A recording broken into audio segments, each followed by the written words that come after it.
नमस्कार दोस्तों, एक बार आप सभी का फिर से बहुत बहुत स्वागत है आप सभी के अपने यूट्यूब चैनल डियर गुरुजी पर।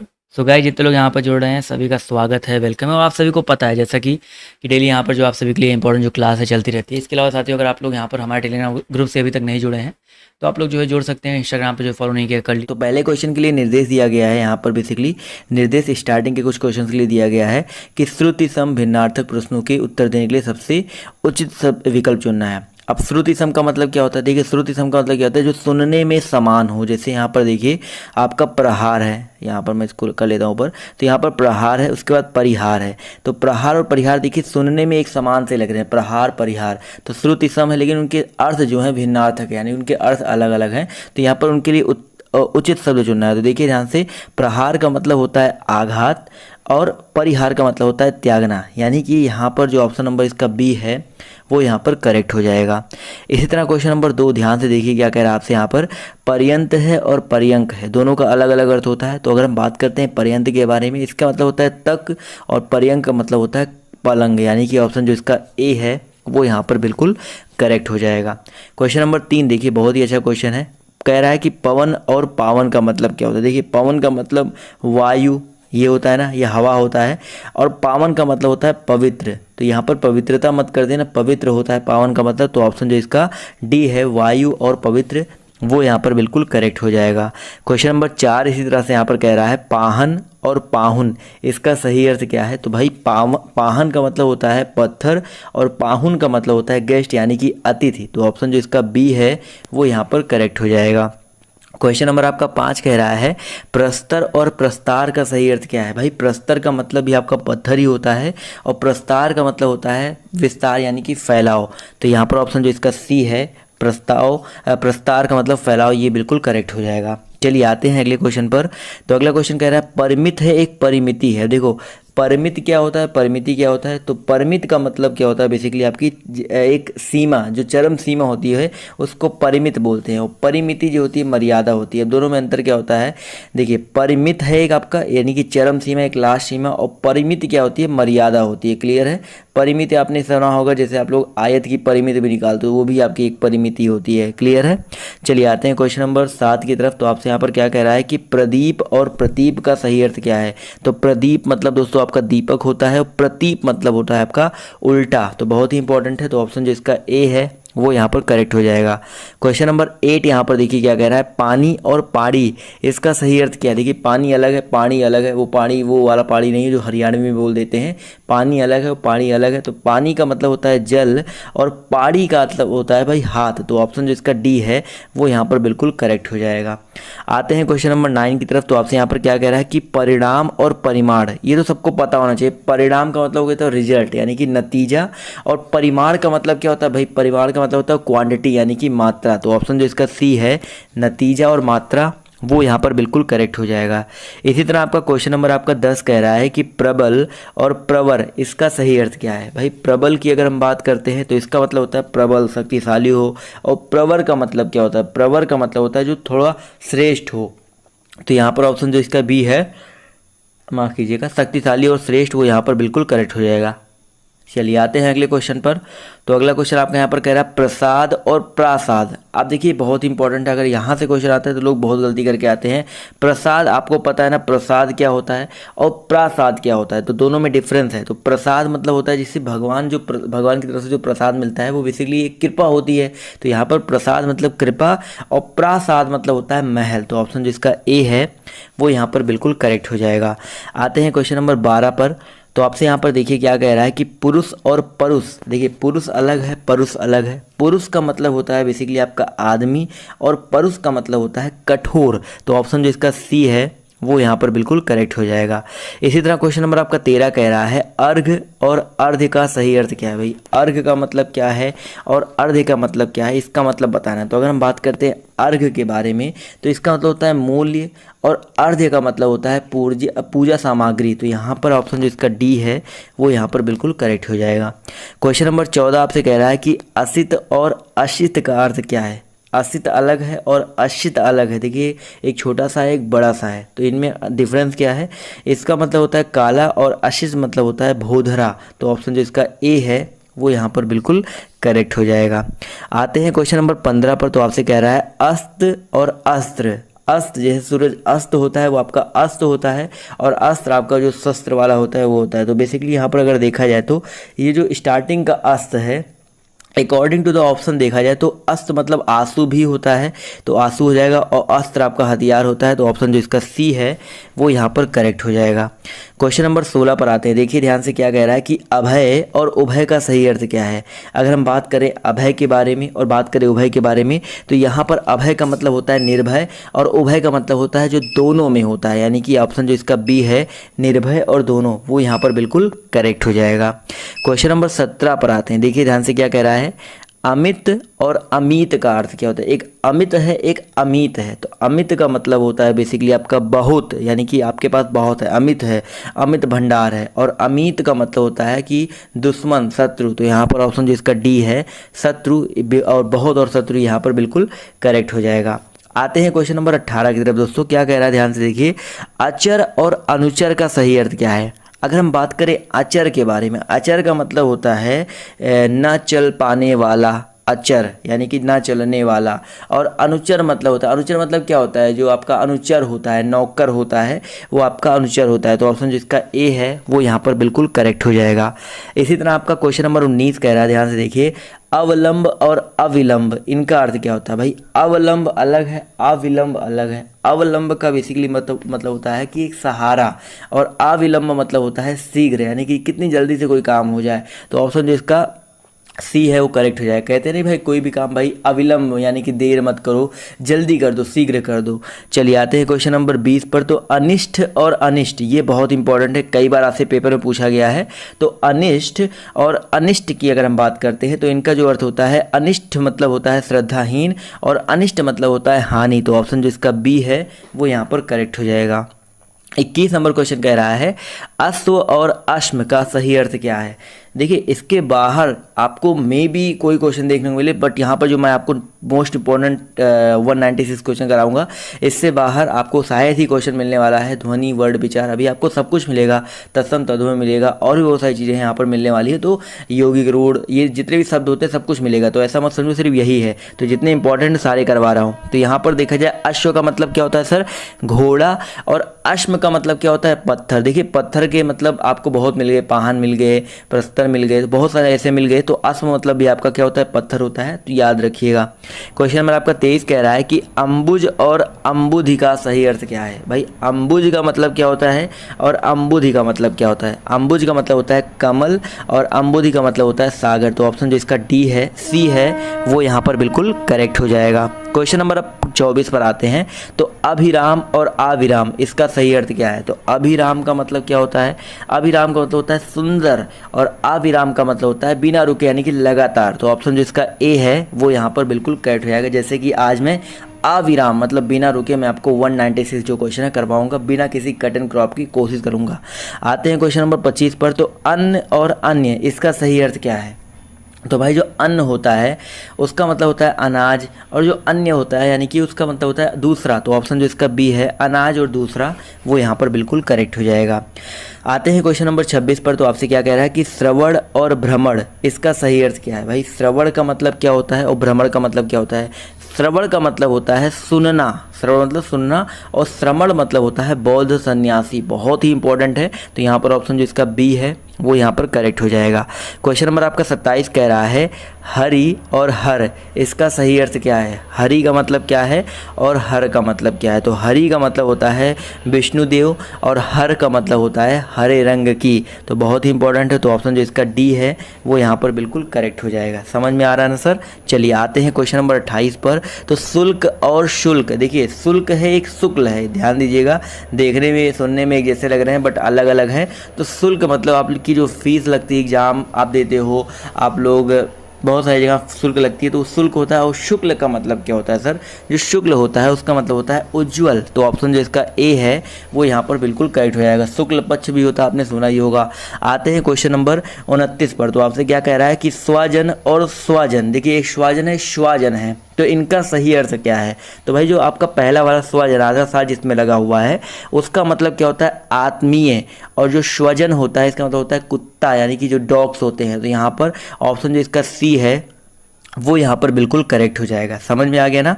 आते हैं क्वेश्चन नंबर 30 पर। तो आपसे क्या कह रहा है, स्वच्छ और श्वा इसका सही अर्थ क्या है। अगर हम बात करते हैं स्वच्छ के बारे में तो क्वेश्चन नंबर 30 में क्या हो जाएगा सर, स्वच्छ मतलब होता है साफ और श्वा मतलब होता है सुंदर आँख। तो अगर आपको किसी की आँख की बड़ाई करनी है तो आप बोल सकते हैं कि आपके पास श्वा है, यानी कि आपके पास सुंदर आँखें हैं। तो ऑप्शन जो इसका बी है वो यहाँ पर बिल्कुल करेक्ट हो जाएगा। क्वेश्चन नंबर आपका देखिए क्या कह रहा है, 31 नंबर पर आते हैं सीधे। तो 31 नंबर क्वेश्चन कह रहा है आपसे यहाँ पर सकल और संकल इसका सही अर्थ क्या है। अगर शकल और संकल की बात करते हैं तो सकल मतलब होता है बेसिकली आपका होता है बीता काल, और संकल देखिए यहाँ पर देखिए एक सकल, एक शकल और सकल दिया गया होता है वो अलग है, लेकिन सकल और संकल दिया गया है। तो यहाँ पर सकल का मतलब हो गया आपका बीता काल और संकल का मतलब होता है आपका आकार। तो यहाँ पर ऑप्शन जो इसका सी है वो यहाँ पर बिल्कुल करेक्ट हो जाएगा। क्लियर है सर, बहुत ही इंपॉर्टेंट है, इसको आपको गलत नहीं करना है। आते हैं अगले क्वेश्चन पर। तो अगला क्वेश्चन आपका यहाँ पर कह रहा है कि शारदा और शारदा इनमें क्या डिफरेंस है। तो शारदा जो है आपका उसका मतलब होता है सार भाग देन वाली, यानी कि आपका ऑप्शन जो इसका डी है सार भाग देने वाली। इसके अलावा जो आपकी शारदा होती है सरस्वती जी का नाम है। तो ऑप्शन जो इसका डी है वो यहाँ पर बिल्कुल करेक्ट हो जाएगा। 33 नंबर क्वेश्चन देखिए कह रहा है सती और शती इनका सही अर्थ क्या है। तो सती की अगर हम बात करते हैं तो सती का मतलब होता है क्या आपका देखा जाए तो सती, देखिए सती सावित्री आपने सुना होगा ना। तो सती का मतलब पतिव्रता, आपको पता है ना सती क्यों फेमस थी, तो पतिव्रता के लिए। तो यहाँ पर ऑप्शन जिसका बी है पतिव्रता, और शती का मतलब होता है सैकड़ा। तो ऑप्शन जिसका बी है वो यहाँ पर बिल्कुल करेक्ट हो जाएगा। क्लियर है दोस्तों, चलिए आते हैं अगले क्वेश्चन पर। तो क्वेश्चन नंबर आपका 34 कह रहा है स्वेद और श्वेत। तो स्वेद अलग है, श्वेत अलग है। तो इसका मतलब होता है स्वेद मतलब होता है आपका जो पसीना होता है, और श्वेत मतलब सफ़ेद होता है। तो ऑप्शन जो इसका सी है वो यहाँ पर बिल्कुल करेक्ट हो जाएगा। क्लियर है सर, चलिए आते हैं अगले क्वेश्चन की तरफ। तो अगला क्वेश्चन देखिए आपका यहाँ पर क्वेश्चन नंबर 35 कह रहा है कि सीसा और शीशा इनका अर्थ क्या होता है। अगर हम सीसा की बात करते हैं और शीशा की बात करते हैं तो भाई एक होता है धातु, एक होता है दर्पण। तो ऑप्शन जो इसका ए है धातु और दर्पण वो यहाँ पर बिल्कुल करेक्ट हो जाएगा। चलिए आते हैं क्वेश्चन नंबर 36 की तरफ। तो आपसे कह रहा है सीता और सीता, एक सीता है एक सीता है, तो इनका अर्थ क्या हो जाएगा। तो इस सीता का मतलब होता है चीनी और सीता का मतलब होता है माता जानकी। तो ऑप्शन जो इसका डी है वो यहाँ पर बिल्कुल करेक्ट हो जाएगा। क्वेश्चन नंबर आपका 37 कह रहा है एक सुधी है एक सुधी है। एक सुधी का मतलब क्या होता है और सुधी का मतलब क्या होता है, दोनों में डिफरेंस होता है। तो एक मतलब होता है शुद्ध यानी कि याद, और सुधी का मतलब होता है विद्वान। तो बहुत ही इंपॉर्टेंट है। तो ऑप्शन जो इसका एक ए जो है वो यहाँ पर बिल्कुल करेक्ट हो जाएगा, यानी कि आप सुधी करके सुधी बन सकते हो, यानी कि याद करके आप विद्वान बन सकते हो। आप अगर चाहो तो दूसरे लैंग्वेज में ऐसे किसी को बोल सकते हो, यानी कि अब जब क्या है ना कि हिंदी को भी आप अपने लैंग्वेज में थोड़ा सा यूज मिलाओ, ऐसे लोगों के साथ बात करो कि सुधी करके आप सुधी बन सकते हो। तो दूसरे को बंदे को नहीं पता, लेकिन आपको तो पता है ना कि आप क्या बोल रहे हो। तो इससे क्या रहेगा कि वो चीज़ आपके दिमाग में रहेंगी। आपने किसी के साथ ये चीज़ मजाक किया था तो आपको वो चीज़ दिमाग में रहेंगी। समझ में आ रहा है ना। इसी तरह आपका क्वेश्चन नंबर 38 कह रहा है सूक्ति और शुक्ति। सूक्ति है और शुक्ति है, इसका सही अर्थ क्या हो जाएगा। तो याद रखिएगा सूक्ति का मतलब होता है एक जो लोकोक्ति होता है, और शुक्ति मतलब होता है स्वच्छ। तो ऑप्शन जो इसका ए है वो यहाँ पर बिल्कुल करेक्ट हो जाएगा। चलिए आते हैं क्वेश्चन नंबर 39 पर। तो आपसे यहाँ पर क्या कह रहा है कि सर्ग और स्वर्ग का सही अर्थ क्या है। तो सर्ग का मतलब क्या होता है, सबको पता है सर। सर्ग का मतलब होता है अध्याय, आपने पढ़ा होगा ना कि पहला सर्ग, दूसरा सर्ग, तीसरा सर्ग, तो अध्याय होता है। और स्वर्ग का मतलब होता है तीसरा लोक, यानी कि आप लोग 3 लोग होते हैं ना, स्वर्ग लोक, धरती लोक, पाताल लोक, अलग अलग लोक होते हैं। तो ऑप्शन जो इसका बी है वो यहाँ पर करेक्ट हो जाएगा। क्वेश्चन नंबर आपका 40 कह रहा है एक सम है एक शम है, तो इनका सही अर्थ बताना है। तो भैया जो एक सम होता है इसका मतलब होता है बराबर, और जो शम होता है उसका मतलब होता है संयम, यानी कि ऑप्शन जो इसका ए है वो यहाँ पर बिल्कुल करेक्ट हो जाएगा। यहाँ तक सभी को क्लियर हो गया ना। तो यार वीडियो को लाइक करते हुए चलो, अभी बहुत लंबा सफ़र तय करना है, तो अंत तक देखना है आपको वीडियो को। अगला क्वेश्चन आपका यहाँ पर क्या कह रहा है सूत है और सुत है, इनका मतलब क्या होता है। तो एक आपका सूत है, तो सूत का मतलब होता है आपका सारथी, और सुत मतलब होता है पुत्र, यानी कि ऑप्शन जो इसका सी है वो यहाँ पर बिल्कुल करेक्ट हो जाएगा। चलिए आते हैं क्वेश्चन नंबर 42 की तरफ। 42 क्वेश्चन देखिए बहुत ही अच्छा है। एक छात्र है, सबको पता है छात्र मतलब विद्यार्थी होता है, लेकिन ये जो छा वाला छा है, क्षत्रिय वाला छा है, इस छात्र का मतलब क्या होता है। तो भैया इस छात्र का मतलब आपका होता है क्षत्रिय, यानी कि क्षत्रिय वाले छा का मतलब क्या होता है, क्षत्रिय होता है। तो ऑप्शन जो इसका सी है वो यहाँ पर बिल्कुल करेक्ट हो जाएगा। क्वेश्चन नंबर आपके 43 पर आते हैं, तो कह रहा है कटिबंध बंध है और कटिबद्ध है, इनका सही अर्थ क्या है। तो कटिबंध का मतलब क्या होता है आपका, कमर बंद होता है। कटिबंध यानी कटि मतलब होता है कमर और बंध मतलब होता है बांधने वाला, यानी कि कमर बंद, और कटिबद्ध मतलब होता है तत्पर यानी कि तैयार। तो ऑप्शन जो इसका बी है वो यहाँ पर बिल्कुल करेक्ट हो जाएगा। 44 नंबर क्वेश्चन पर आते हैं, तो आपसे क्या कह रहा है कि कपिश और कपीस, इसका सही अर्थ क्या है। तो कपिश और कपीस, इनका सही अर्थ अगर हम बात करते हैं तो एक होता है मटमैला और कपीस का मतलब होता है वानरों का राजा। तो ऑप्शन जो इसका सी है मटमैला और वानरों का राजा, वो यहाँ पर बिल्कुल करेक्ट हो जाएगा। क्लियर है दोस्तों। चलिए आते हैं क्वेश्चन नंबर 46 पर। तो आपसे कह रहा है कली और कली, इनका सही अर्थ क्या है। एक कली है एक कली है, बहुत बार आपके पेपर में रिपीट हुआ होगा, आपने अगर नोटिस किया है तो। कली का मतलब होता है कलयुग और कली का मतलब होता है अधखिला फूल। तो ऑप्शन जो इसका बी है वो यहाँ पर बिल्कुल करेक्ट हो जाएगा। चलिए सर आते हैं अगले क्वेश्चन की तरफ। तो क्वेश्चन नंबर आपका देखिए 47, यहाँ पर क्या कह रहा है, क्रांति और क्रांति। देखिए एक क्रांति है एक क्रांति है, कभी कभी देखिए इस तरह से लिखा गया है ना कि लगता है कि पढ़ने में भी एक ही है। तो कांति और क्रांति अलग अलग है, ये चीज़ ध्यान दीजिएगा। तो कांति का मतलब होता है चमक, क्या होता है सर आपका चमक होता है, और क्रांति का मतलब होता है आपका उलट, कहते हैं ना कि क्रांति ला दी यानी कि उलट फेर कर दिया बड़ा। तो ऑप्शन जो इसका डी है वो यहाँ पर करेक्ट हो जाएगा। क्वेश्चन नंबर आपका 48 कह रहा है कि कृति और कृति, देखिए अलग अलग है, इनका सही अर्थ क्या है। तो अगर हम बात करते हैं कृति के मतलब, देखिए दोनों एक ही जैसे लिखे गए हैं बट इनके अर्थ अलग अलग हो सकते हैं। तो एक कृति का मतलब रचना भी होता है, एक कृति का मतलब आपका निपुण भी होता है। तो यहाँ पर ऑप्शन नंबर जो इसका ए है ये यहाँ पर करेक्ट हो जाएगा। क्लियर है। तो कृति दोनों एक ही जैसे लिखे गए हैं बट इनके जो अर्थ हैं वो अलग अलग हो सकते हैं, भिन्न भिन्न भी हो सकते हैं। अगला क्वेश्चन आपका कह रहा है कि कंगाल और कंकाल का सही अर्थ क्या है। कंगाल कह रहा है और कंकाल कह रहा है। तो कंगाल मतलब होता है आपका दरिद्र और कंकाल आपको होता है हड्डियों का ढांचा स्कल होता है। तो ऑप्शन जो इसका सी है वो करेक्ट हो जाएगा। चलिए आते हैं क्वेश्चन नंबर 50 पर। तो आपसे क्या कह रहा है कि कुल और कूल का सही अर्थ क्या है। एक कुल है एक कूल है, तो इसका सही अर्थ क्या हो जाएगा। एक होता है वंश एक होता है किनारा। तो ऑप्शन जो इसका बी है करेक्ट हो जाएगा। एक कुल का मतलब वंश होता है, एक कूल का मतलब किनारा होता है। क्वेश्चन नंबर आपका 51 कह रहा है कि ऋतु और ऋतु, देखिए एक ऋत है एक ऋतु है, तो दोनों का सही अर्थ क्या हो जाएगा। तो ऋत का मतलब होता है भाई सत्य और ऋतु का मतलब होता है मौसम। तो ऑप्शन जिसका ए है वो यहाँ पर बिल्कुल करेक्ट हो जाएगा। आएंगे क्वेश्चन नंबर अगले क्वेश्चन पर 52 पर। तो क्या कह रहा है उद्धत और उद्दत, देखिए उद्धत है और उद्दत है, इनका सही अर्थ क्या है। तो उद्धत मतलब होता है उदंड और उद्दत मतलब होता है तैयार। जो ऑप्शन जो इसका डी है उदंड और तैयार, वो यहाँ पर बिल्कुल करेक्ट हो जाएगा। क्लियर है सर। चलिए आते हैं क्वेश्चन नंबर 53 पर। तो आपसे कह रहा है आत्र और आद्र, इनका सही अर्थ क्या है। अगर हम बात करते हैं आत्र के बारे में और आद्र के बारे में, तो इनका सही अर्थ क्या हो जाएगा। इसका मतलब होता है दुखी और आद्र मतलब होता है गीला। तो ऑप्शन जिसका सी है दुखी और गीला, वो यहाँ पर बिल्कुल करेक्ट हो जाएगा। क्लियर है दोस्तों। चलिए आते हैं क्वेश्चन नंबर 54 पर। तो आपसे कह रहा है आभरण और आमरण, इसका सही अर्थ क्या है। आभरण का मतलब क्या होता है सर आभूषण, और आमरण का मतलब क्या होता है मरण तक। तो ऑप्शन जो इसका बी है आभूषण और मरण तक, वो यहाँ पर बिल्कुल करेक्ट हो जाएगा। क्लियर है सर। चलिए आते हैं अगले क्वेश्चन पर। तो अगला क्वेश्चन देखिए आपसे यहाँ पर क्या कह रहा है कि आवास और आभास, इनका सही अर्थ क्या है। देखिए एक आपका आवास है और एक आपका क्या है आभास है, तो इनका सही अर्थ क्या होता है। तो सबको पता है सर, अगर हम बात करते हैं आवास के बारे में तो उसका मतलब होता है क्या जहाँ पर आप लोग रहते हो, यानी कि घर मकान, और आभास मतलब होता है कि झलक, मतलब कि एक झलक मिल जाए। तो ऑप्शन जो इसका सी है वो यहाँ पर बिल्कुल करेक्ट हो जाएगा। क्लियर है। चलिए आते हैं अगले क्वेश्चन पर। तो अगला क्वेश्चन आपका यहाँ पर क्या कह रहा है कि नीर और नीड़, इनका सही अर्थ क्या है। नीर का मतलब क्या होता है भाई, नीर मतलब जल बेसिकली आपका होता है, और हम बात करते हैं नीड़ के बारे में। देखिए नीर मतलब जल और नीड़ जो होता है आपका वो घोंसला होता है। तो ऑप्शन जो इसका डी है वो यहाँ पर बिल्कुल करेक्ट हो जाएगा। क्लियर है। चलिए आते हैं क्वेश्चन नंबर 57 पर। तो आपसे कह रहा है कि नत और नित, देखिए नत का मतलब क्या है, नित का मतलब क्या है। तो नत का मतलब जो होता है वो झुका हुआ होता है और नित का मतलब होता है प्रतिदिन होता है।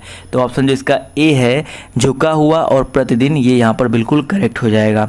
आते हैं क्वेश्चन नंबर 58 पर। तो आपसे क्या कह रहा है देव और दैव, इनका सही अर्थ क्या है। तो देव का मतलब क्या है और दैव का मतलब क्या है। देव मतलब होता है देवता और दैव मतलब होता है पारस भाग्य। तो ऑप्शन जो इसका सी है वो यहाँ पर बिल्कुल करेक्ट हो जाएगा। क्लियर है। क्वेश्चन नंबर आपका देखिए 59 कह रहा है कि दीवा और दिया इनका सही अर्थ क्या है। देखिए दीवा है और दिया है, अगर इनके बारे में बात करते हैं तो दीवा मतलब होता है दिन और दिया मतलब होता है दीपक। तो ऑप्शन जो इसका ए है वो यहाँ पर बिल्कुल करेक्ट हो जाएगा। फिर से स्टेशन आ गया, ट्रेन आ गया परेशान करने। क्वेश्चन नंबर आपका 60 कह रहा है दशन और दंसन इनका सही अर्थ क्या है। भाई बहुत ही इंपॉर्टेंट है। तो दशन का मतलब होता है दांत और दंसन का मतलब होता है दांत से काटना। तो ऑप्शन जो इसका बी है वो यहाँ पर करेक्ट हो जाएगा। क्वेश्चन नंबर 61 कह रहा है दीप और द्वीप इनका सही अर्थ क्या है। तो दीप की अगर हम बात करते हैं तो इनका मतलब होता है दिया और द्वीप मतलब होता है टापू, यानी कि ऑप्शन जो इसका डी है वो यहाँ पर बिल्कुल करेक्ट हो जाएगा। क्वेश्चन नंबर इसी तरह 62 आपसे क्या कह रहा है दारू है एक दारू है। देखिए दारू और दारू इनका सही अर्थ क्या है आपको ये बताना है बेसिकली। तो भाई देखा जाए तो दोनों बिल्कुल एक ही है, लेकिन दारू मतलब लकड़ी भी होती है, दारू का पेड़ आपने सुना होगा, और दारू मतलब शराब भी होती है। तो ऑप्शन जिसका ए है वो यहाँ पर बिल्कुल करेक्ट हो जाएगा। क्लियर है सर। चलिए आते हैं क्वेश्चन नंबर 37 पर 63 पर। तो आपसे क्या कह रहा है कि दूत और धूत का सही अर्थ क्या है। देखिए दूत मतलब आपको पता है ना, दूत मतलब राजदूत भी हो सकता है या आपका प्रतिनिधि भी मान सकते हैं, बट यहाँ पर प्रतिनिधि ज़्यादा करेक्ट होगा। तो दूत मतलब प्रतिनिधि और जो धूत होता है उसका मतलब होता है जुआ। तो ऑप्शन जो इसका सी है वो यहाँ पर बिल्कुल करेक्ट हो जाएगा। चलिए आते हैं क्वेश्चन नंबर 64 पर। तो आपसे क्या कह रहा है कि तनु और तनु का सही अर्थ क्या है। तनु की बात करते हैं और तनु की बात करते हैं तो भैया तनु का मतलब क्या होता है। अगर हम बात करते हैं तनु के बारे में तो इसका मतलब होता है दुबला, और तनु का मतलब होता है पुत्र। तरिन तनुजा, तनुजा पढ़ा है ना। तो ऑप्शन जो इसका बी है वो यहाँ पर बिल्कुल करेक्ट हो जाएगा। क्वेश्चन नंबर आपका 65 कह रहा है प्रतिहार और प्रत्याहार। देखिए प्रतिहार का मतलब स्टार्टिंग में भी मैंने आपको बताया था, अब बताना है प्रत्याहार का मतलब। तो प्रतिहार का मतलब होता है द्वारपाल। प्रतिहार का मतलब क्या होता है, द्वारपाल भी होता है, और प्रत्याहार का मतलब होता है निवारण। तो ऑप्शन जो इसका सी है वो यहाँ पर करेक्ट हो जाएगा। 65 के बाद 66 नंबर क्वेश्चन क्या रहा है कि बाण और बाण इसका सही अर्थ क्या है। तो अगर हम बात करते हैं बाण के बारे में और बात करते हैं बाण के बारे में, तो बाण का मतलब होता है आदत और बाण मतलब होता है तीर। तो ऑप्शन जो इसका ए है वो यहाँ पर बिल्कुल करेक्ट हो जाएगा। क्वेश्चन नंबर आपका 67 कह रहा है बद्ध और वृद्ध इनका सही अर्थ क्या है। तो बद्ध का मतलब क्या होता है सर, बंधा हुआ, और वृद्ध मतलब होता है बूढ़ा। तो ऑप्शन जो इसका सी है बंधा हुआ बूढ़ा। तो अगर आपसे कोई बोले बद्ध वृद्ध तो बंधा हुआ बूढ़ा उसका मतलब होता है। क्वेश्चन नंबर आपका 68 कह रहा है बहु और बहु इसका सही अर्थ क्या है। तो बहु का मतलब क्या होता है भैया आपका बहुत, और बहु का मतलब होता है वर वधु। जो वधु वर और वधु में जो वधु होता है वो वधु होता है। तो ऑप्शन जो इसका डी है वो करेक्ट हो जाएगा। अगला मोस्ट इंपॉर्टेंट है बात और वात इनका सही अर्थ क्या है। तो अगर हम बात करते हैं बात के बारे में, बात करते हैं बात के बारे में, तो बात का मतलब क्या होता है आपका वचन, और वात का मतलब होता है हवा। तो ऑप्शन जो इसका बी है वो यहाँ पर बिल्कुल करेक्ट हो जाएगा। अगले क्वेश्चन पर आते हैं। तो अगला क्वेश्चन कह रहा है वारिस है एक बारिश है। तो वारिस क्या होता है और बारिश क्या होता है। तो भैया वारिस यानी कि वर्षा वाला बारिश, देखो छोटा ई लगा है तो वर्षा वाला बारिश, और बारिश का मतलब क्या होता है समुद्र। तो बहुत ही इंपॉर्टेंट है। तो ऑप्शन जो इसका ए है वो यहाँ पर बिल्कुल करेक्ट हो जाएगा। क्लियर है सर। चलिए क्लियर है तो आते हैं अगले क्वेश्चन पर। तो अगला क्वेश्चन देखिए आपसे यहाँ पर क्या कह रहा है कि वंदी और बंदी का सही अर्थ क्या है। अगर हम बात करते हैं वंदी के बारे में और बात करते हैं बंदी के बारे में, तो वंदी का मतलब क्या होता है बेसिकली आपका बहाट, और बंदी का मतलब होता है कैदी। तो बहाट और कैदी। तो ऑप्शन जो इसका सी है वो यहाँ पर बिल्कुल करेक्ट हो जाएगा। क्लियर है सर।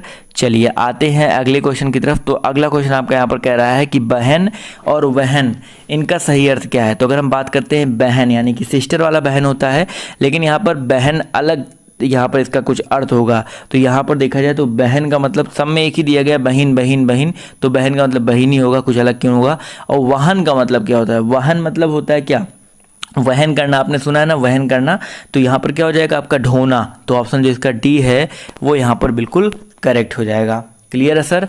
चलिए आते हैं अगले क्वेश्चन पर। तो अगला क्वेश्चन कह रहा है कि वास और बास, इसका सही अर्थ क्या है। अगर हम बात करते हैं भाई वास के बारे में, तो वास अलग है, बास अलग है। तो वास का मतलब होता है जहाँ पर हम लोग निवास करते हैं, और बास का मतलब होता है भाई कहते हैं ना बास मार रहे हो तो गंध मार रहे हो। तो ऑप्शन जो इसका डी है वो करेक्ट हो जाएगा।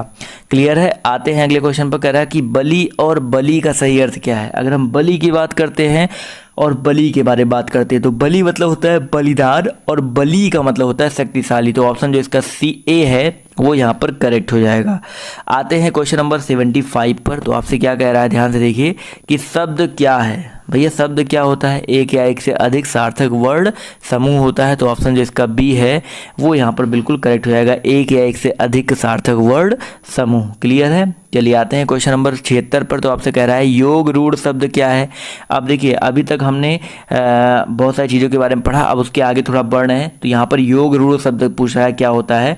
तो अगर हम बात करें योग रूढ़ के बारे में, तो योग रूढ़ का मतलब होता है जो सामान्य अर्थ को छोड़कर परंपरागत अर्थ बताए, तो आपका योग रूढ़ कहलाता है। तो ऑप्शन जो इसका ए है वो यहाँ पर करेक्ट है। इसे लंबोदर, तो सामान्य अर्थ को छोड़कर एक नया अर्थ बताएगा।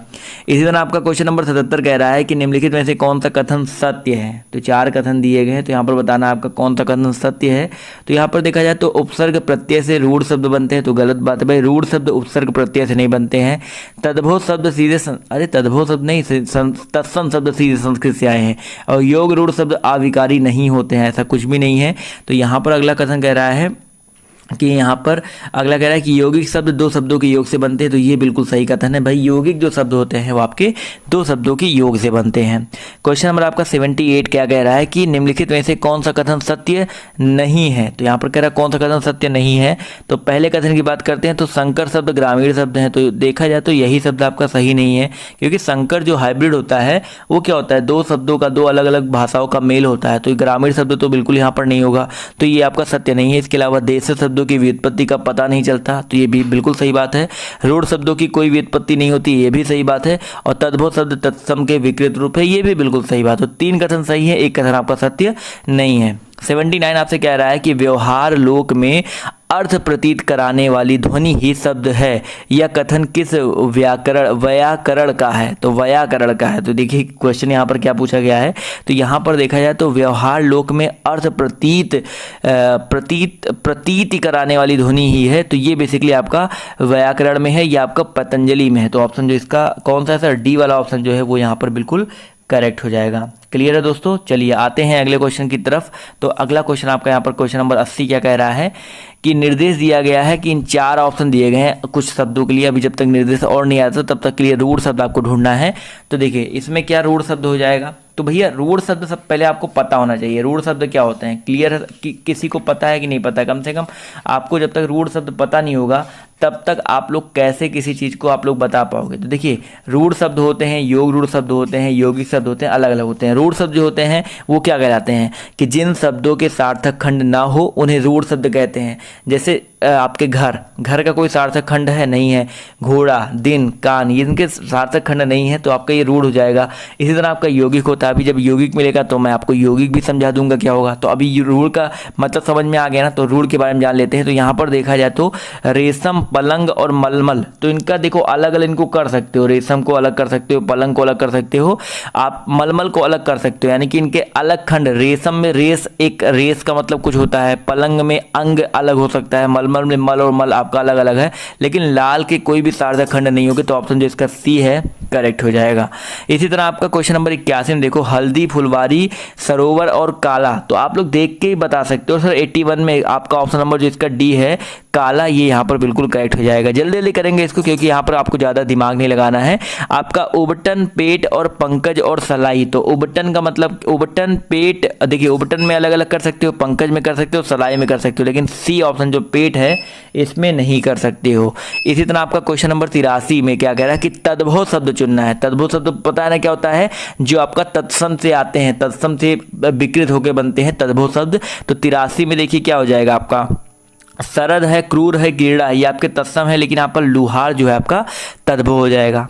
इसी तरह हम 84 में देख लेते हैं, पगड़ी, फाल्गुन, सियार और ठुमरी। तो पढ़ के बता सकते हो कि जो सियार है वो आपका क्या है, आपका एक तद्भव शब्द है।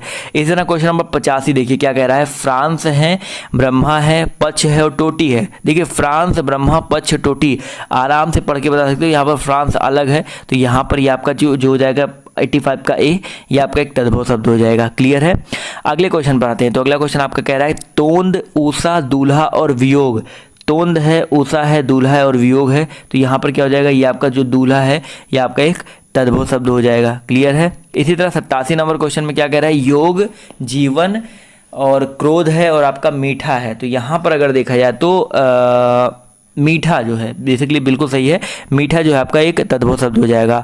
अगले में कह रहा है, वर्ण है, मृत्यु है, दुबला है और झुग्गी है। तो यहाँ पर आप आराम से बता सकते हो जो आपका दुबला है वो आपका क्या है, आपका एक तद्भव शब्द है। इसी तरह 89 नंबर क्वेश्चन है, सुनार, हेमंत, तेंदुआ और पूर्व। इसमें बता सकते हो सर सभी लोग। तो यहाँ पर क्या हो जाएगा, सुनार, बिल्कुल सही सर। तो सुनार जो है आपका एक तद्भव शब्द है। अगला क्वेश्चन देखिए क्या कह रहा है कि संतरा किस भाषा का शब्द है। संतरा सुना है सबने, संतरा देखा भी होगा, खाया भी होगा। तो संतरा जो है आपका ना तो जापानी है ना तो तुर्की है, ये आपका पुर्तगाली से लिया गया है। बहुत इंपॉर्टेंट है, याद रखिएगा। आते हैं अगले क्वेश्चन पर। तो अगला क्वेश्चन आपका यहाँ पर क्या कह रहा है, ध्यान से देखिए कि गोदाम किस भाषा का शब्द है। गोदाम, गोडाउन आपने सुना होगा, उसी से गोदाम बना है। तो गोदाम भी आपका पुर्तगाली भाषा का शब्द है। तो ऑप्शन जो इसका बी है वो करेक्ट हो जाएगा। क्लियर है।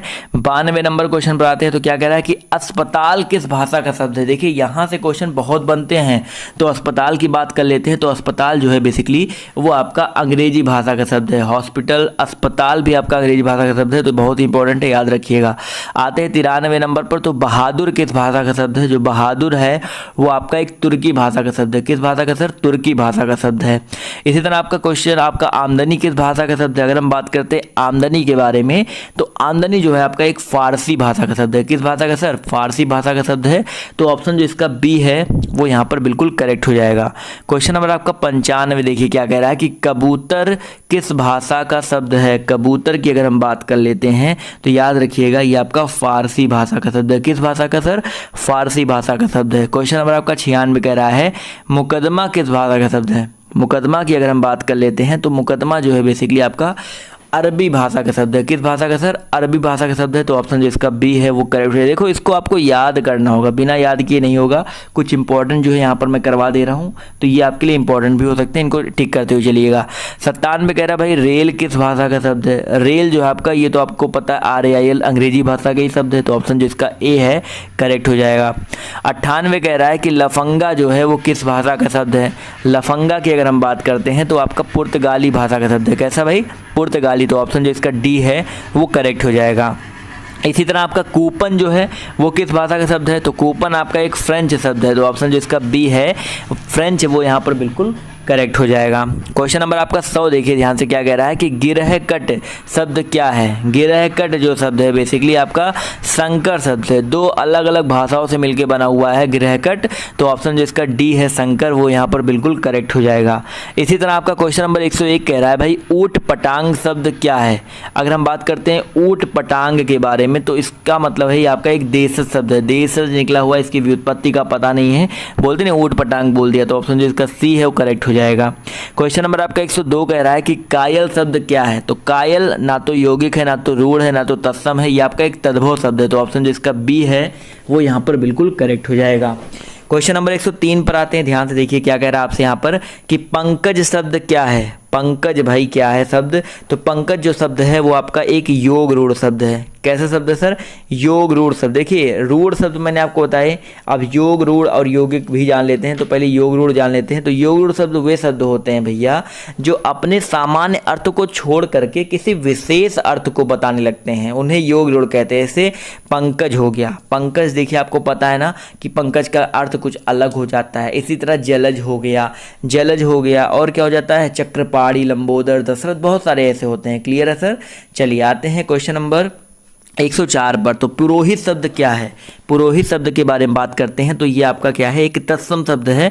तो ऑप्शन जो इसका सी है वो यहाँ पर बिल्कुल करेक्ट हो जाएगा। क्लियर है सर। देखिए बैटरी भी खत्म हो रही है, कोई बात नहीं, चार्ज पे लगा लेते हैं। क्वेश्चन नंबर आपका 105 पर आते हैं। तो 105 में देखिए कह रहा है एक कुछ निर्देश दिए गए हैं, यहाँ पर आपको क्या करना है, संकर शब्द ढूंढना है, यानी कि इन चारों ऑप्शनों में संकर शब्द आपको ढूंढना है। तो छज्जा है, मुर्दा घर है, शैया है और दीवार है। तो बहुत ही अच्छा क्वेश्चन है।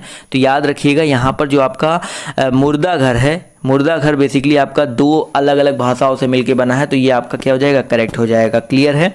इसी तरह क्वेश्चन नंबर 106 क्या कह रहा है कि रिक्शा और किस्मत, रेल यात्री और आपका चाय। तो आप लोग पढ़ के ही बता सकते हो। यहाँ पर जो रेल यात्री है भैया, जो आपका ऑप्शन नंबर सी है रेल यात्री, वो आपका क्या है, आपका एक प्रकार से एक संकर शब्द है। इसी तरह आते हैं क्वेश्चन नंबर 107 पर। तो आपसे यहाँ पर क्या कह रहा है कि रिक्शा, प्लेटफॉर्म, टिकट घर और प्लेटफॉर्म। फिर से देखिए प्लेटफॉर्म दो बार दे दिया तो ये तो कट ही गया, बट टिकट घर की अगर हम बात कर लें, देखिए ध्यान से, टिकट घर और रिक्शा, तो यहाँ पर संकर शब्द ढूंढना है, तो टिकट घर यहाँ पर ऑप्शन जो इसका सी है वो करेक्ट हो जाएगा।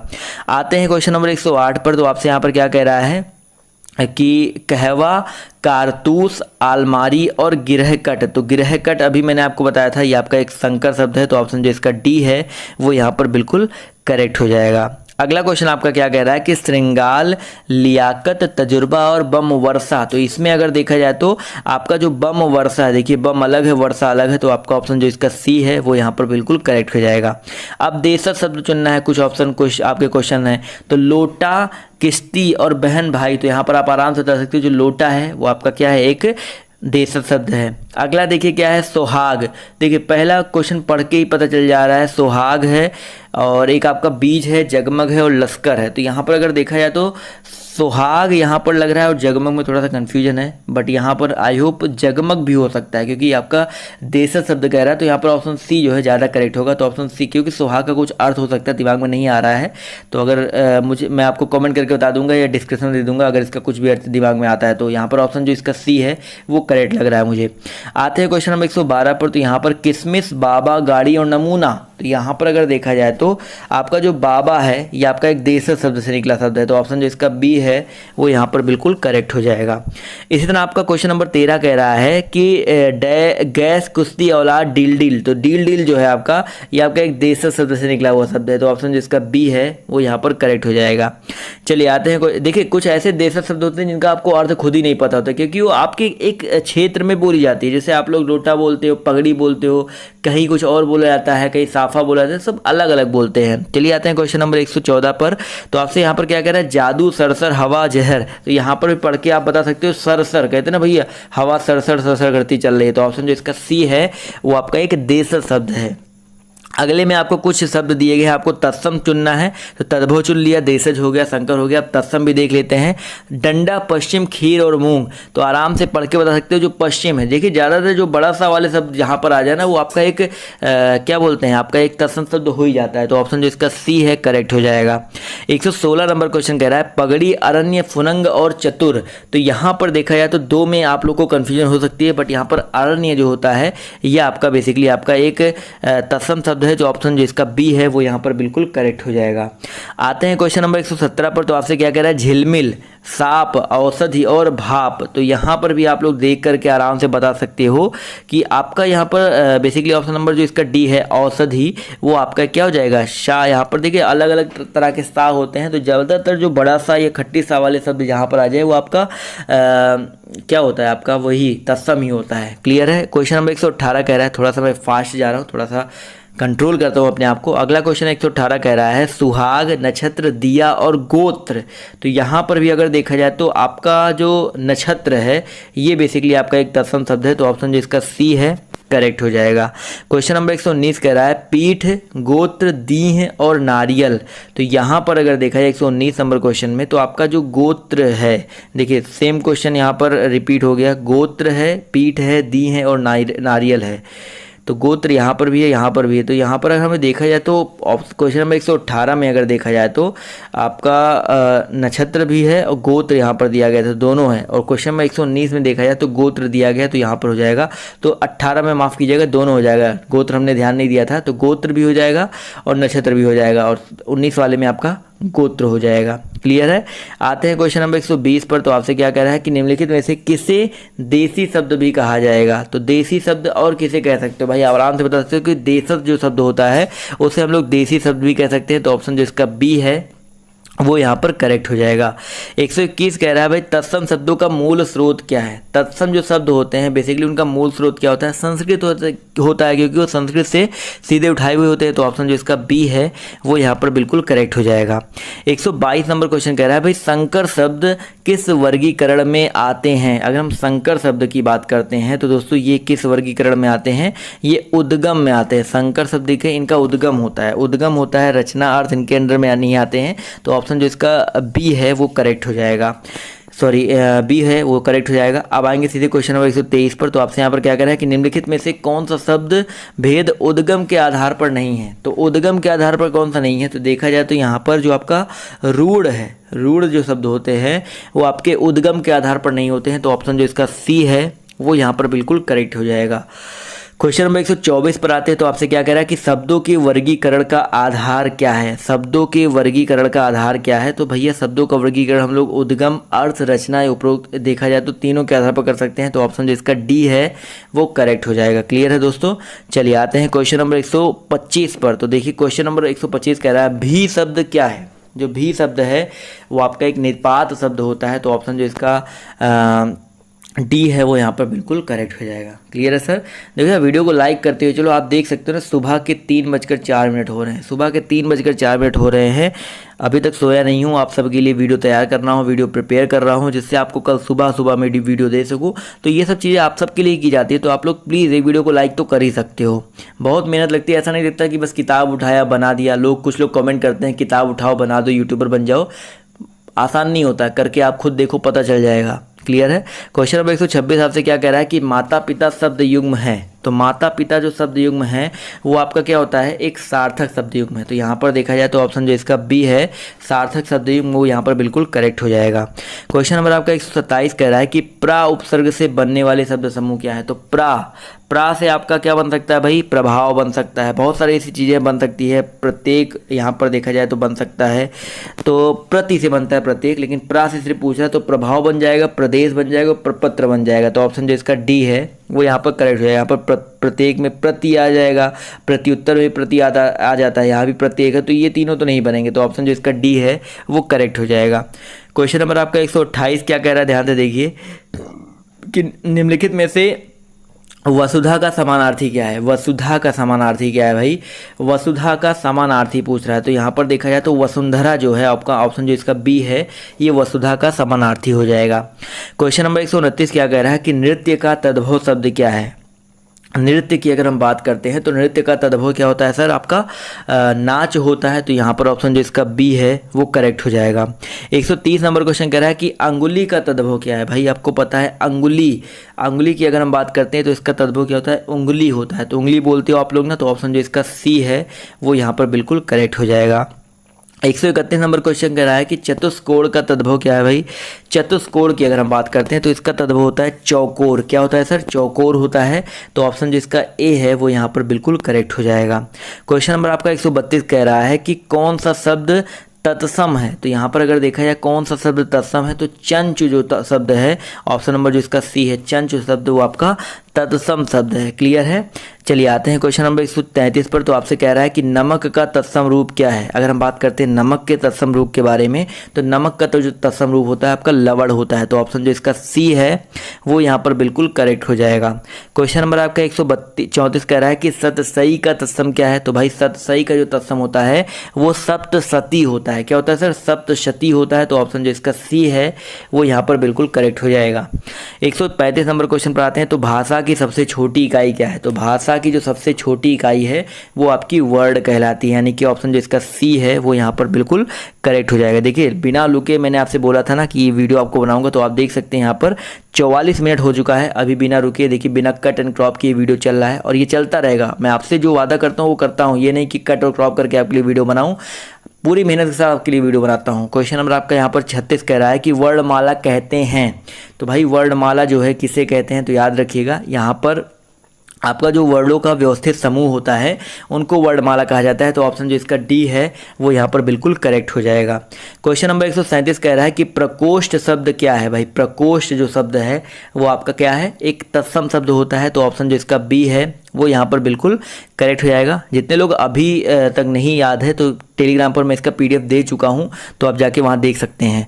क्वेश्चन नंबर आपका 138 क्या कह रहा है कि कपूर का तत्सम रूप क्या है। तो कपूर का तत्सम रूप क्या है भाई, कपूर का तत्सम होता है कर्पूर। तो यहाँ पर ऑप्शन जो इसका ए है वो यहाँ पर बिल्कुल करेक्ट हो जाएगा। क्लियर है। चलिए आते हैं क्वेश्चन नंबर 139 पर। तो आपसे क्या कह रहा है, गुंठन का तद्भव क्या है। सॉरी, गुंठन का तद्भव क्या होता है। तो भाई गुंठन का मतलब होता है घूंघट। तो यहाँ पर ऑप्शन जो इसका बी है वो यहाँ पर बिल्कुल करेक्ट हो जाएगा। गुठन होना चाहिए था, तो गुठन का तद्भव आपका घूंघट होता है।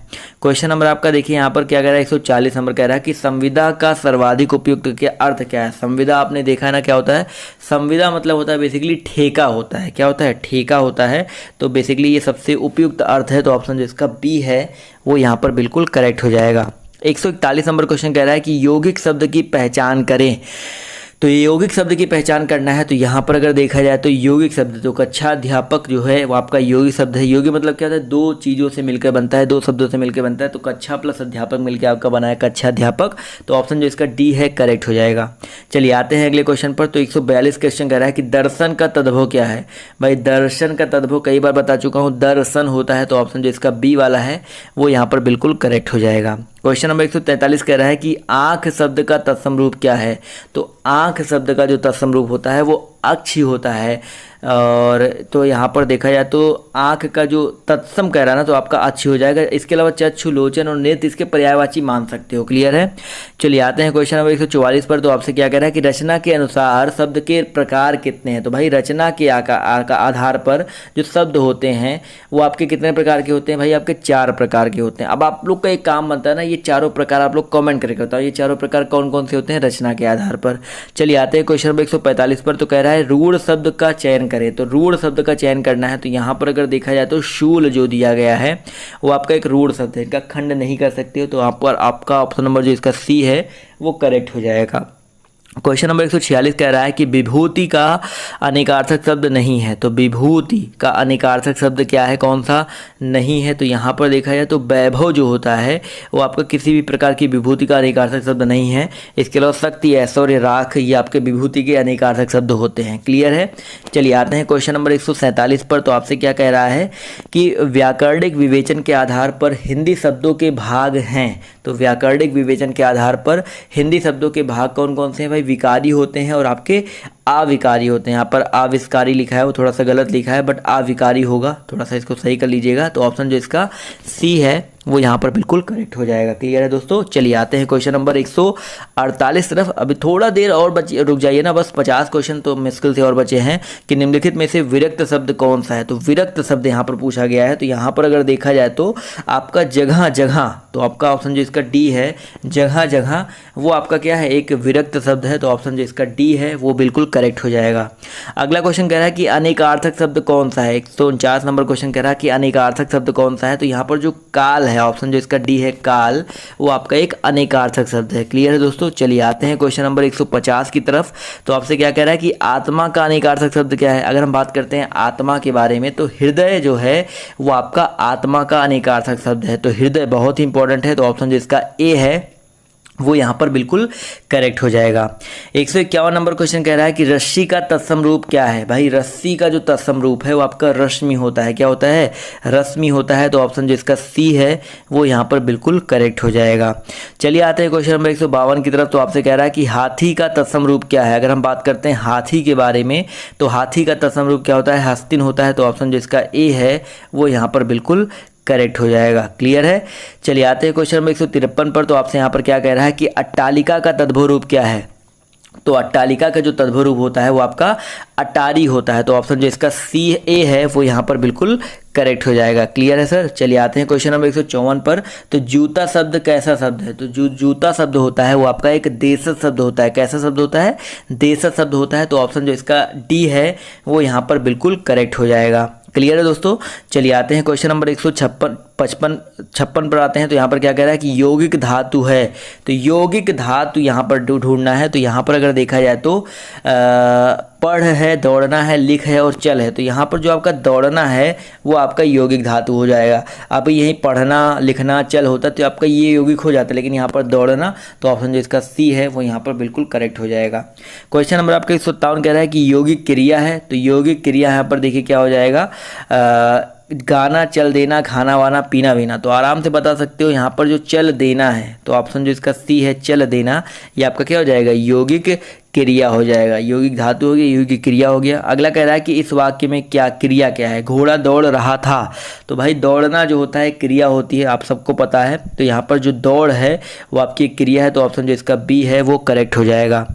159 नंबर क्वेश्चन कह रहा है कि जन का अनेकार्थक शब्द क्या है। तो जन का अनेकार्थक शब्द की अगर हम बात करते हैं तो बाजार जो होता है, बहुत ही इंपॉर्टेंट है, बाजार जो होता है वो आपका जन का अनेकार्थक शब्द नहीं होगा, क्योंकि यहाँ पर नहीं बोला गया है। तो यहाँ पर जो इसका बी है वो करेक्ट रहेगा। जबकि लोग, प्रजा और समूह ये जो है बेसिकली आपके जन के अनेकार्थक शब्द होते हैं। क्लियर है। चलिए आते हैं क्वेश्चन नंबर 160 पर। तो तम का अनेकार्थक शब्द नहीं है। देखिए यहाँ पर भी आपका कह रहा है तम का अनेकार्थक शब्द कौन सा नहीं है। तो जो प्रकाश है, ऑप्शन जो इसका सी है प्रकाश, वो आपका तम का अनेकार्थक शब्द नहीं है। चलिए आते हैं क्वेश्चन नंबर 161 पर। तो आपसे यहाँ पर क्या कह रहा है कि पति का अनेकार्थक शब्द नहीं है। तो देखिए पति का अनेकार्थक शब्द कौन सा नहीं होगा, तो ऑप्शन नंबर जो यहाँ पर पुरुष है, पुरुष जो होता है पति का अनेकार्थक शब्द नहीं है। पति को आप लोग स्वामी बोलते हो, दूल्हा भी बोला जाता है, कुछ लोग पति परमेश्वर भी बोलते हैं, ईश्वर भी बोलते हैं। तो ऑप्शन जो इसका सी है वो अनेकार्थक के अंतर्गत नहीं आएगा।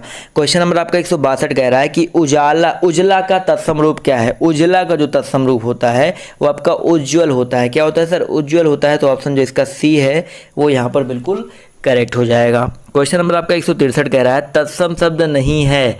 तो यहाँ पर अगर देखा जाए तो तत्सम शब्द कौन सा नहीं है, तो आपका जो आंसू है ये आपका तत्सम शब्द नहीं है। क्लियर है। तो अश्रु होता तो आप मान सकते हैं, लेकिन आंसू जो है आपका तत्सम शब्द नहीं है। चलिए आते हैं क्वेश्चन नंबर 164 पर। तो आपसे कह रहा है कि महात्मा गांधी अहिंसा के साक्षात थे।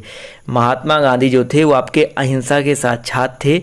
इसका मतलब क्या हो जाएगा सर, तो यहाँ पर 164 का करेक्ट आंसर हो जाएगा साक्षात क्या थे, विग्रह थे, परिग्रह थे, अनुग्रह थे या अपरिग्रह थे। तो यहाँ पर देखा जाए तो विग्रह थे। तो ऑप्शन जो इसका ए है वो यहाँ पर बिल्कुल करेक्ट हो जाएगा।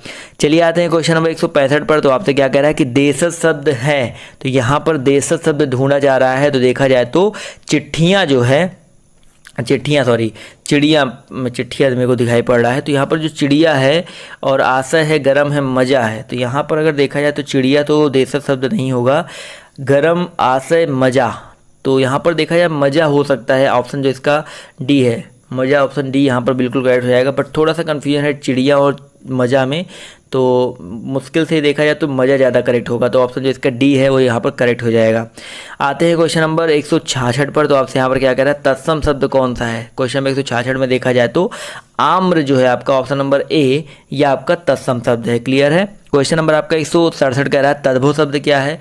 तो यहाँ पर अगर देखा जाए तद्भव शब्द क्या है, तो मुँह जो आपका ऑप्शन नंबर डी है, मुँह, ये आपका एक तद्भव है। बैंक आपका इंग्लिश शब्द है, नहीं आपका पता है एक तत्सम शब्द है, लेकिन यहाँ पर जो डी मुँह है ये आपका क्या हो जाएगा, एक तद्भव शब्द हो जाएगा। क्लियर है। चलिए आते हैं क्वेश्चन नंबर 168 पर। तो आपसे क्या कह रहा है कि वाचाल कहते हैं। वाचाल किसे कहते हैं सर, तो अगर हम बात करते हैं वाचाल के बारे में, तो वाचाल किसे कहते हैं, बहुत बोलने वाले को वाचाल बोलते हैं। तो ऑप्शन जो इसका सी है वो यहाँ पर बिल्कुल करेक्ट हो जाएगा। क्लियर है सर। तो ऑप्शन जो इसका सी है वो यहाँ पर बिल्कुल करेक्ट हो जाएगा। Clear sir. चलिए आते हैं अगला क्वेश्चन आपका यहाँ पर क्या कह रहा है कि व्युत्पत्ति के दृष्टि से हिंदी शब्द भंडार के प्रकार हैं।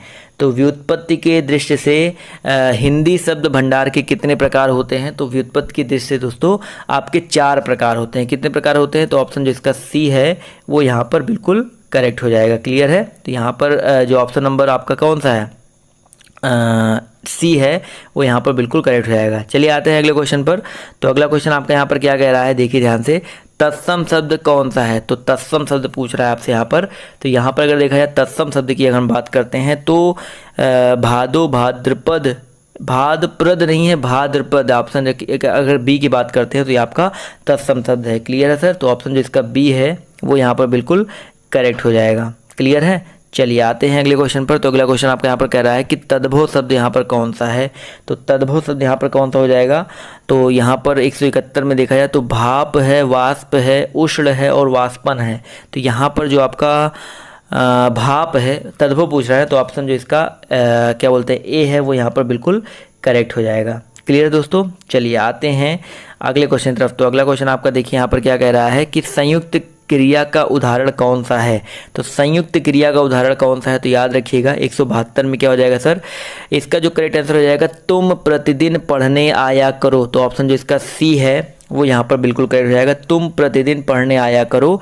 ये आपका बेसिकली संयुक्त क्रिया का उदाहरण हो जाएगा। क्लियर है सर। चलिए आते हैं क्वेश्चन नंबर 172 के बाद 173 पर। तो आपसे यहाँ पर क्या कह रहा है, कौन सा कथन सत्य नहीं है। तो यहाँ पर 173 में अगर देखा जाए तो संकर शब्द ग्रामीण शब्द है।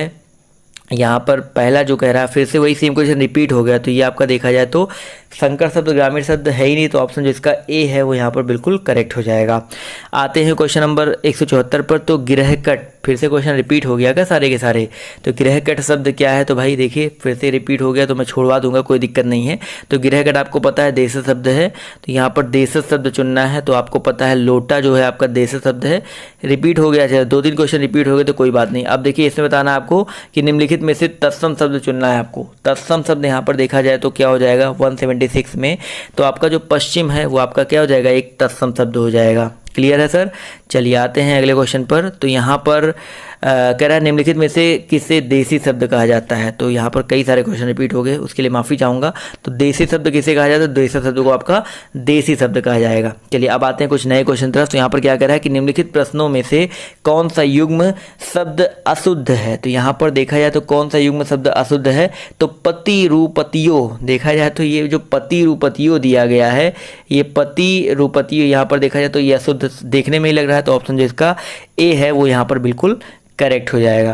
क्लियर है सर। चलिए आते हैं अगले क्वेश्चन पर। तो अगला क्वेश्चन कह रहा है कि तत्सम शब्दों का मूल स्रोत क्या है। तो आपको पता है संस्कृत होता है, तो ऑप्शन जिसका बी है करेक्ट हो जाएगा। अगला क्वेश्चन कह रहा है भाई शब्दों के वर्गीकरण का आधार क्या है। तो शब्दों के वर्गीकरण का आधार क्या है सर, उद्गम भी है, अर्थ भी है, रचना भी है। तो ऑप्शन जो इसका डी है वो यहाँ पर बिल्कुल करेक्ट हो जाएगा। क्वेश्चन नंबर 181 कह रहा है योग रूढ़ शब्द क्या क्या अर्थ है। तो योग रूढ़ शब्द का क्या अर्थ है। तो अगर हम बात करते हैं योग रूढ़ का मतलब क्या होता है भैया, तो योग रूढ़ देखिए, रूढ़ आपको बता दिया, योग रूढ़ जान लीजिए। योग रूढ़ बेसिकली आपका क्या होता है, ये जो सामान्य अर्थ छोड़कर परंपरागत अर्थ बताते हैं वो आपके योग रूढ़ कहलाते हैं। जैसे आपका लंबोदर हो गया, बहुत सारे ऐसे होते हैं।